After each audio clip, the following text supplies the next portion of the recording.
Sophia. This is the intersection of Albanga Avenue and San Amaro Drive where the accident took place last Thursday, ultimately sending 2 students to the hospital. UM's housing department rejected our request for an interview, but explained to us in a statement that the RA contract highlights a short list of activities that RAs can't participate in, including NCAA athletics. You see, in the 1900s, America nearly destroyed this vast habitat that you see behind us. And it wasn't until the end of last century that environmental groups and the federal government stepped in to undo the damage. Yeah, and things are only going to pick up over these next 2 weeks. We got Ultra coming back, Miami Music Festival, all at full capacity for the first time since COVID. But to understand what makes Maddie unique, we have to go back to the beginning, when Sebastian was just a hatchling.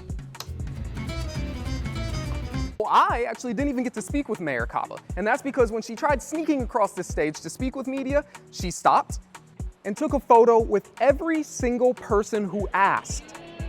For UMTV, I'm Derryl Barnes. Back to you guys at the studio.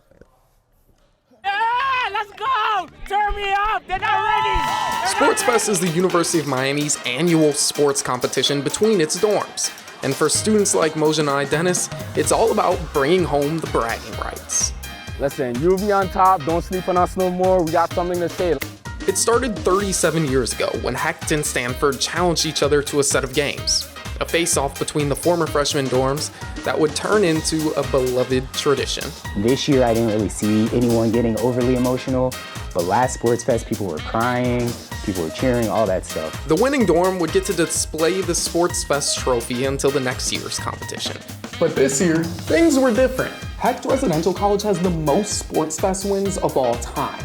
But when it was torn down this summer, it opened the door for the traveling trophy to find a less likely home. First place goes University Village. University Village's win almost didn't happen though. After scraping together the minimum amount of teammates for each of this year's 12 competitions, the UV pulled off a win only they could see coming. We're small but mighty. We believed in each other and we know we could win. So we just kept cheering each other on and we just kept on going with that.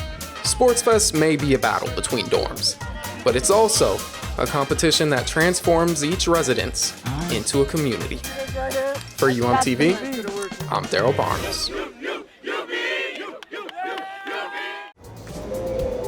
Since May 2021, customers at Sergio's Cuban restaurant in Kendall have been getting their food served by a robot. Please take your food. And sometimes they order another meal, let's say French fries, because they want to see the robot. But what exactly is this robot? His name is Astro, and the way he works is that servers will load up one of these 2 trays with the person's food, and then they'll select over here on the touchscreen which table to go to, click go, and then your food is on its way. When it first came out, it was pretty impressive. Now it's like a member of the family here. But this mechanical family member isn't replacing Sergio's human servers. The robot is more like a helping hand, carrying the food to the tables, freeing up the human servers' hands, and allowing them to serve multiple tables quicker. It makes it a little bit more productive. Feels the same. It's a lot quicker, better service. And even just figuring out what to call the robots is bringing more fun to the kitchen. This is Estrella and the other is Astro. It's one boy, one girl. So are these robots the future of dining? Sergio's is showing other restaurants it's definitely a fun possibility.